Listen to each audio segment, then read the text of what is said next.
और राहुल गांधी लगातार हमलावर हैं। एमपीसीजी चुनाव नतीजे पर राहुल ने उठाए सवाल और इसलिए राहुल गांधी की क्लास में विपक्ष के सभी नेता भी पहुंचे हैं। आपको पूरी खबर विस्तार से बता देता हूं, पूरी खबर ध्यान से देख ली।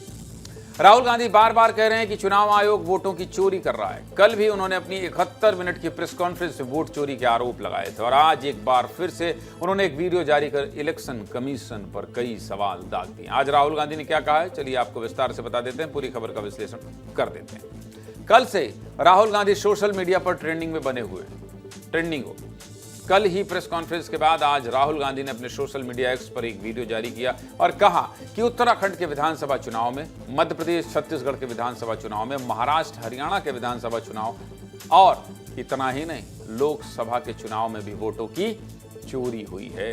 राहुल गांधी ने अपने वीडियो में कहा कि 2022 के उत्तराखंड के चुनाव में जो नतीजे आए वो पार्टी के सर्वे से बिल्कुल अलग थे। राहुल गांधी ने यह भी कहा कि उनके रोड शो और रैली में हजारों लोग आते थे लेकिन वोट नहीं मिले, जिसके बाद उन्हें शक हुआ कि वोटिंग में गड़बड़ी हुई। इसके बाद राहुल गांधी ने मध्य प्रदेश और छत्तीसगढ़ के विधानसभा चुनाव का भी जिक्र किया और कहा कि इन दोनों चुनावों में बीजेपी के खिलाफ भारी एंटी इनकम्बेंसी थी लेकिन नतीजे फिर से बीजेपी के पक्ष में आ गए, जिससे उनका शक और बढ़ता चला गया। राहुल यहीं नहीं रुके, उन्होंने ये भी कहा कि चुनाव आयोग उन्हें वोटिंग के सीसीटीवी फुटेज नहीं दे रहा है, इलेक्ट्रॉनिक डेटा नहीं दे रहा है। अगर उन्हें ये सब डाटा मिल जाएगा तो वो 15 मिनट पूरे भारत के सामने, 15 मिनट में पूरे भारत के सामने इलेक्शन कमीशन की वोट चोरी का खुलासा कर देंगे। सुनिए आज राहुल गांधी ने क्या कहा, फिर आगे बढ़ते हैं। कुछ समय पहले हमें दाल में काला लगा, उत्तराखंड में हम चुनाव हारे। बाद में मैंने कैंडिडेट से पूछा कि जहां रोड शो हुआ था वहां जाके देखिए हमें कितने वोट मिले। हजारों लोग आए थे पोलिंग बूथ में, किसी ने वोट नहीं किया। यह असंभव था, यह हो ही नहीं सकता। उसके बाद छत्तीसगढ़ और मध्य प्रदेश के रिजल्ट, हमें लगा कुछ ना कुछ गलत हो रहा है। 2023 में चुनाव होता है, मैंने अपने आंखों से भारत जोड़ो यात्रा में देखा भयंकर एंटी इनकम्बेंसी और हमें 65 सीट। महाराष्ट्र में पहली बार हमें सबूत मिला विधानसभा और लोकसभा के बीच में जादू से नए वोटर आते हैं और जहां भी इन नए वोटर्स ने वोट किया वहां वोट बीजेपी को गए। ना उन्होंने हमें वोटर लिस्ट दी और ना उन्होंने वीडियो रिकॉर्डिंग दी। कि इलेक्शन कमीशन डिजिटल डेटा नहीं देता है, फिजिकल डेटा देता है। कारण है कि अगर डिजिटल डेटा मिल जाए तो इलेक्शन कमीशन की सच्चाई पूरे देश को पता लगेगी। क्या इलेक्शन कमीशन ही इलेक्शन को चोरी करवा रहा है? और याद रखिए, अगर बीजेपी को 10-15 सीटें कम आती तो आज नरेंद्र मोदी प्रधानमंत्री नहीं होते, इंडिया गठबंधन की सरकार होती। इलेक्शन कमीशन जानता है कि हमने उनकी चोरी पकड़ ली है। इलेक्शन कमीशन खुलकर बिना डरे बीजेपी के साथ मिलकर चोरी कर रहा है। और इलेक्शन के ऑफिसर्स को साफ कह रहा हूं, आप जो कर रहे हो गलत कर रहे हो, ये ट्रीजन है, देश के खिलाफ है। अब राहुल गांधी जिन चुनावों का जिक्र कर रहे हैं उनका रिपोर्ट कार्ड भी आपको दिखा देता हूं। देखिए, सबसे पहले बात उत्तराखंड के चुनाव की। 2022 में उत्तराखंड में 70 सीटों पर चुनाव हुए थे, जिसमें से 47 सीटें बीजेपी को मिली थी और कांग्रेस के हाथ सिर्फ 19 सीटें आई थी। वहीं 2023 में हुए मध्य प्रदेश के विधानसभा चुनाव में भी कांग्रेस का प्रदर्शन साधारण ही था। 230 सीटों पर चुनाव लड़ा गया, जिसमें से बीजेपी को 163 तो कांग्रेस को सिर्फ 66 सीटें मिली थी। चलिए छत्तीसगढ़ के नतीजे भी देख लीजिए। छत्तीसगढ़ की 90 सीटों पर 2023 में चुनाव लड़ा गया था, जिसमें से 54 सीटें बीजेपी को मिली थी तो कांग्रेस सिर्फ 35 सीट जीत पाई।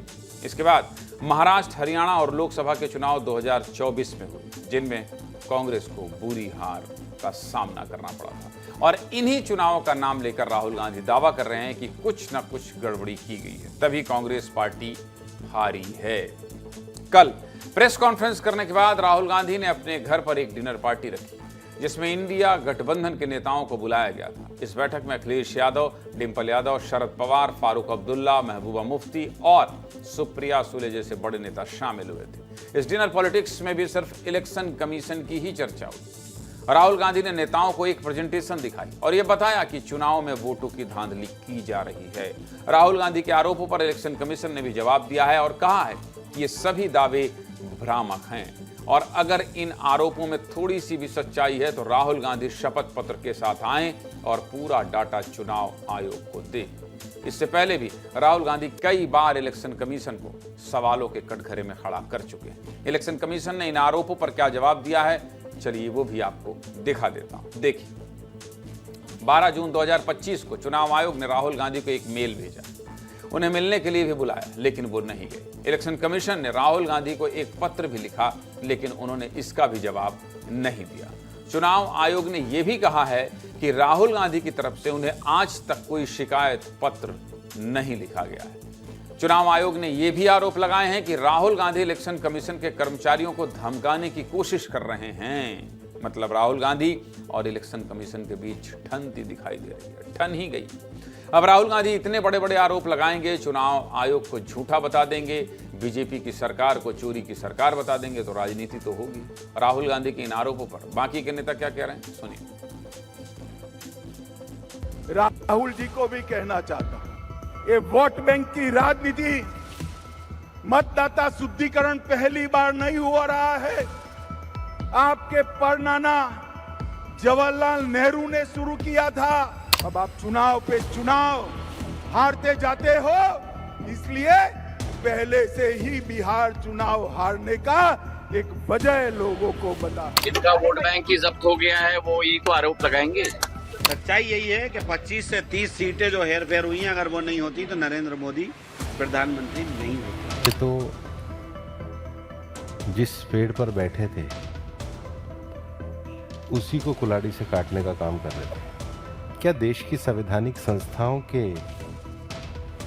कर्मचारियों के लिए ऐसी भाषा प्रतिपक्ष के नेता को शोभा देती है? चुनाव आयोग पर आपका आइटम बम तो खुश बम निकल गया। आपके पास में सच में कोई सबूत है तो चुनाव आयोग ने आपसे एफिडेविट मांगा है, हलफनामा मांगा है, देर मत करो। बड़ा मसला है, देश की जनता जानना चाहता है और निश्चित रूप से जिस तरह से हमारे नेता माननीय राहुल गांधी जी ने सवाल उठाए, तो भारतीय जनता पार्टी चुनाव आयोग के माध्यम से कहीं न कहीं वोट चोरी करने का काम कर रही है। इलेक्शन कमीशन के ऊपर इस तरह की बातें कर करके देश की जनता के मन को ये भ्रमित करने का काम करते हैं। दुनिया भर की गड़बड़ी करके सरकार बनाते रहे और जब ये सत्ता से बाहर हुए तब वोट चोरी की ये लोग आरोप लगा रहे हैं। सीधे मुद्दे की बात क्या है? सीधे मुद्दे की बात यही है कि राहुल गांधी ने जो आरोप लगाए हैं वो बेहद गंभीर हैं और जब तक चुनाव आयोग इन आरोपों का जवाब नहीं देगा तब तक राहुल गांधी ऐसे ही हमला करते रहेंगे। इसलिए जरूरी है कि चुनाव आयोग इन सभी आरोपों का जवाब दे, जिससे वोटर के मन में किसी भी तरह का शक ना रहे।